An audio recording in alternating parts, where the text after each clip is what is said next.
The Kolbrin Bible, read to you by Nick Andrew Hurley. Chapter 3, The Destruction and Recreation. It is known, and the story comes down from ancient times, that there was not one creation, but two, a creation and a recreation. It is a fact known to the wise that the earth was utterly destroyed once, then reborn on a second wheel of creation. At the time of the great destruction of earth, God caused a dragon from out of heaven to come and encompass her about. The dragon was frightful to behold. It lashed its tail, it breathed out fires and hot coals, and a great catastrophe was inflicted upon mankind. The body of the dragon was wreathed in a cold, bright light, and beneath, on the belly, was a ruddy-hued glow, while behind it trailed a flowing tail of smoke. It spewed out cinders and hot stones, and its breath was foul and stenchful, poisoning the nostrils of men. Its passage caused great thunderings and lightnings to rend the thick darkened sky, all heaven and earth being made hot. The seas were loosened from their cradles and rose up, pouring across the land. There was an awful shrilling trumpeting, which outpoured even the howling of the unleashed winds.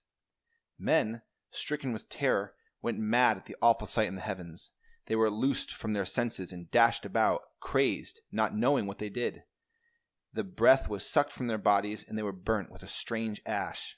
And then it passed, leaving earth unwrapped within a dark and glowering mantle, which was readily lit up inside. The bowels of the earth were torn open, and great wreathings, upheavals, and howling whirlwinds rent the mountains apart. The wrath of the sky monster was loosened in the heavens. It lashed about in flaming fury, roaring like 1,000 thunders. It poured down fiery destruction amid a welter of thick black blood. So awesome was the fearful aspecting thing that the memory mercifully departed from man. His thoughts were smothered under a cloud of forgetfulness. The earth vomited forth great gusts of foul breath from awful mouths opening in the midst of the land. The evil breath bit at the throat before it drove men mad and killed them. Those who did not die in this manner were smothered under a cloud of red dust and ashes, or were swallowed by the yawning mouths of earth, or crushed beneath crashing rocks. The first sky monster was joined by another, which swallowed the tail of the one going before, but the two could not be seen at once.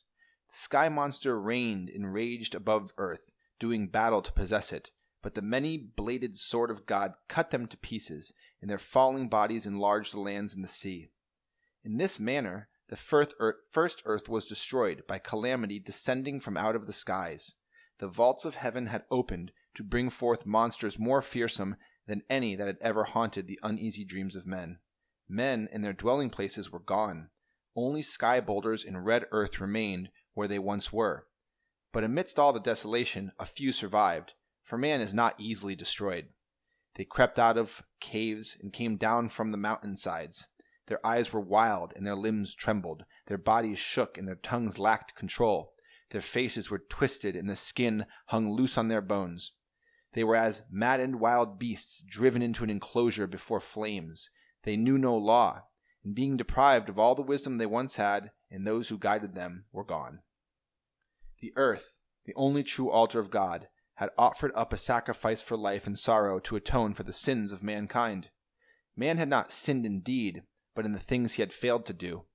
Man suffers not only for what he does, but for what he fails to do. He is not chastised for making mistakes, but for failing to recognize and rectify them. Then the great canopy of dust and cloud which encompassed the earth, enshrouding it in the heavenly darkness, was pierced by redly light, and the canopy swept down in great cloudbursts and raging storm waters. Cool moon tears were shed for her sister earth and the woes of men. When the light of the sun pierced the earth's shroud, bathing the land in its revitalizing glory, the earth again knew night and day, for there were now times of light and times of darkness. The smothering canopy rolled away, and the vaults of heaven became visible to man. The foul air was purified, and new air clothed the reborn earth, shielding her from the dark, hostile void of heaven. The rainstorms ceased to beat upon the face of the land, and the waters stilled their turmoil. Earthquakes no longer tore the earth open, nor was it burned and buried by hot rocks. The land masses were re-established in stability and solidity, standing firm in the midst of the surrounding waters.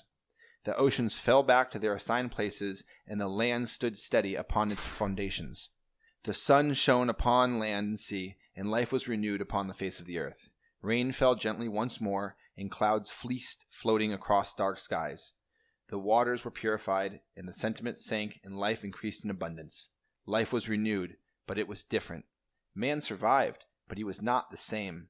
The sun was not as it had been, and the moon had been taken away. Man stood in the midst of renewal and regeneration. He looked up into the heavens above in fear, for the awful powers of destruction lurking there. Henceforth, the placid sky would hold a terrifying secret. Man found the new earth firm and the heavens fixed, and he rejoiced but also feared, for he lived in dread that the heavens would again bring forth monsters and crash about him.